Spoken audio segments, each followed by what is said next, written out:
जो दिखे वो सच नहीं होता। हमारी सेंसेस हमें धोखा दे सकती है। यहाँ तक कि तारे भी जैसे नजर आते हैं वैसे है नहीं। विज्ञान ने लाइट, स्पीड, टाइम के बारे में जो पता करा है वो इतना अजीब और हैरत अंगेज है कि हम सोच भी नहीं सकते। हमारा ये पूरा ब्रह्मांड कितना बड़ा है ये हम नहीं जानते। फिलहाल हम इस ब्रह्मांड में सीमित दूरी तक ही देख पा रहे हैं, जिसे ऑब्जर्वेबल यूनिवर्स भी कहा जाता है, जो कि फैला है करीब 47 बिलियन लाइट ईयर्स दूर तक। उसके आगे का ब्रह्मांड अभी तक एक रहस्य ही है। विज्ञान के जरिए हम ये समझने में कामयाब हुए कि ब्रह्मांड की उत्पत्ति बिग बैंग से हुई। बिग बैंग के पहले क्या था ये तो हमें नहीं पता, लेकिन हम ऐसा मानते हैं कि बिग बैंग के पहले शायद कुछ नहीं था, जिसे एब्सोल्यूट जीरो भी कहा जाता है। वैज्ञानिक ऐसा मानते हैं कि हमारे ब्रह्मांड में जितना भी मैटर मौजूद है वो सब एक छोटे से बॉल जितने साइज में समाया हुआ था, और फिर अचानक उसमें एक बेहद बड़ा धमाका हुआ जिसे हम बिग बैंग कहते हैं। उस धमाके से सारा मैटर फैलना शुरू हुआ। फैलने के साथ साथ मैटर एक दूसरे के साथ जुड़कर एलिमेंट्स में बदल गए। सबसे पहले हाइड्रोजन, हेलियम, फिर धीरे धीरे और दूसरे एलिमेंट्स। बिग बैंग के बाद कुछ अरबों सालों तक तो चारों तरफ सिर्फ अंधेरा ही अंधेरा था। फिर एलिमेंट्स एक दूसरे के साथ जुड़ने लगे, जिससे से ब्रह्मांड में सबसे पहले शुरुआती तारे बने, जिससे से ब्रह्मांड में रोशनी हो गई। ब्रह्मांड ना पहले कभी शांत था, ना अब है और ना ही कभी होगा। ग्रेविटी, टर्बुलेंस, गैलेक्टिक कोलाइजन्स, सुपरनोवा से गैलेक्सीज, तारे, black holes, supermassive black holes और फिर प्लैनेट्स बनते गए। इनके बनने के साथ साथ ही इनके बीच की दूरी भी बढ़ते जा रही है, क्योंकि बिग बैंग के बाद से ही ब्रह्मांड फैल रहा है, वो भी कुछ ही सेकंड्स में ट्रिलियंस ऑफ किलोमीटर की स्पीड से, जिसके वजह से दो तारों के बीच की दूरी गैलेक्टिक दूरी में बदलते जा रही है। ब्रह्मांड में सबसे तेज रोशनी की स्पीड है, उससे से तेज चलना नामुमकिन है, लेकिन रोशनी की भी एक सीमा है। रोशनी को भी एक से दूसरी जगह पहुंचने के लिए वक्त लगता है। रोशनी एक सेकंड में 3 लाख किलोमीटर तक का फासला तय करती है। ये दूरी उतनी ही है जितनी कि पृथ्वी से चांद, यानी कि चांद हमसे 1 लाइट सेकंड दूर है। अगली बार चांद को देखें तो समझ जाइए आप वक्त में 1 सेकंड पीछे देख रहे हैं। इस बात को सबसे पहले जिन्होंने समझा वो थे एस्ट्रोनॉमर विलियम हर्शल।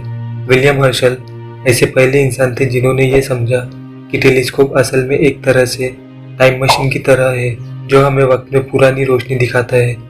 एग्जाम्पल के तौर पे हमारा सूर्य हमसे करीब 150 मिलियन किलोमीटर दूर है, जिससे उसकी रोशनी को पृथ्वी तक पहुंचने के लिए 8 मिनट लगते हैं। यानी कि जब हम सूर्य को देखते हैं तो वो हमेशा वैसा ही दिखता है जैसा कि वो 8 मिनट पहले था। ये एक तरह से टाइम मशीन की तरह वक्त में पीछे देखने जैसा ही तो है।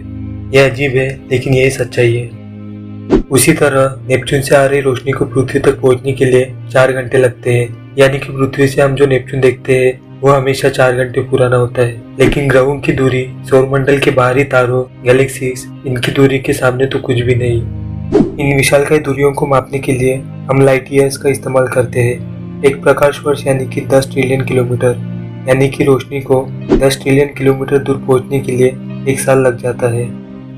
सुदूर तारों से आ रही रोशनी को हम तक पहुंचने में वक्त लगता है। जो सबसे नजदीक है उसे भी सालों लगते हैं, दूसरों को सदियां लगती है।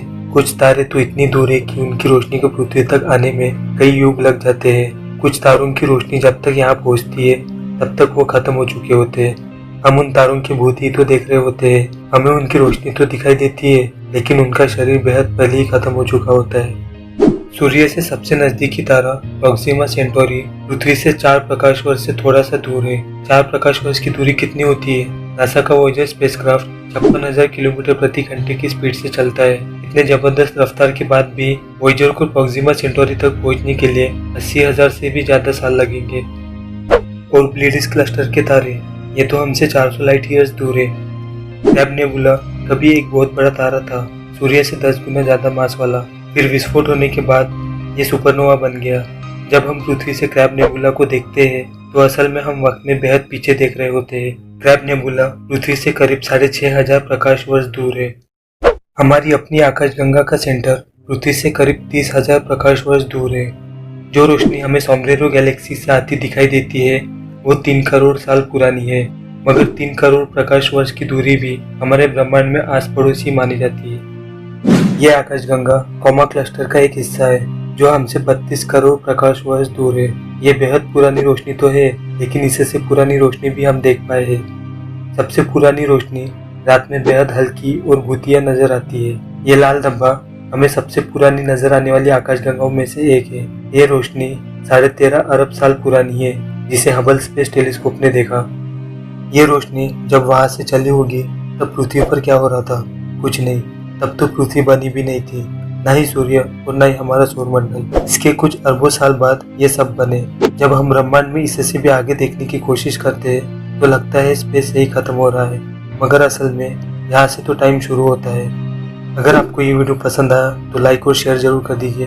हैव अ ग्रेट वीकेंड और हमेशा की तरह थैंक्स फॉर वॉचिंग।